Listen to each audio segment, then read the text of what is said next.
Bornholm er ikke kun fyldt med toppolitikere i disse dage. Også fremtidens talenter, de er her, og vi har mødt et par af dem i dag. Prøv at se her.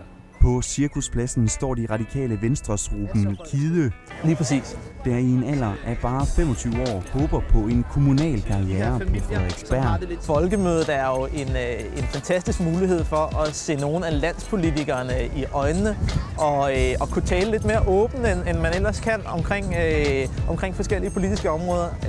Så virkelig en fed chance. Og de mener på ingen måde, at den mere løsslupne jargon får de etablerede politikere til kun at dukke op for at score billige point.